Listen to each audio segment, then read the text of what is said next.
Hello and welcome, I'm Thomas Porteous and you're watching NewsX World.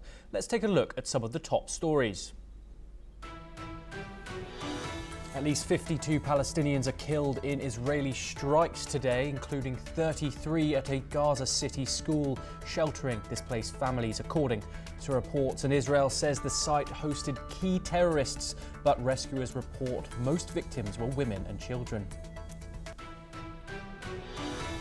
Donald Trump blasts Vladimir Putin after Russia unleashes its biggest air assault of the war, firing 367 drones and missiles on Ukrainian cities, leaving at least 12 people dead. Speaking from New Jersey, Trump says, "I'm not happy with Putin. He's killing a lot of people." King Charles begins a two-day visit to Canada today, set to open Parliament in Ottawa for the first time in nearly 7 decades. The trip signals strong ties with Ottawa amid US pressure and Trump's growing interests in the North. French President Emmanuel Macron inks a major deal for 20 Airbus jets in Hanoi today as part of a wider push to boost French influence amid US trade tensions. The visit marks the first by a French leader to Vietnam in nearly a decade.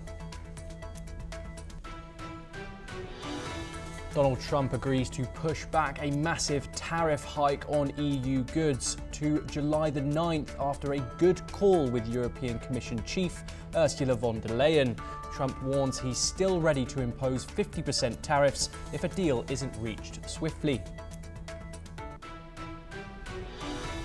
Leaders from across Southeast Asia gather in Kuala Lumpur for the 46th ASEAN Summit to tackle trade tensions, the Myanmar crisis and South China Sea disputes.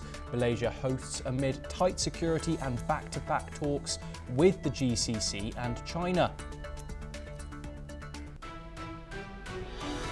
Iran says it won't suspend uranium enrichment to strike a deal with the United States as nuclear talks remain in limbo. Tehran adds no date is set for the next round of negotiations. Authorities seized 2 tons of methamphetamine off Sumatra in the biggest narcotics haul in Indonesia's history. Officials link the stash to a golden triangle syndicate with reach as far as Japan and New Zealand.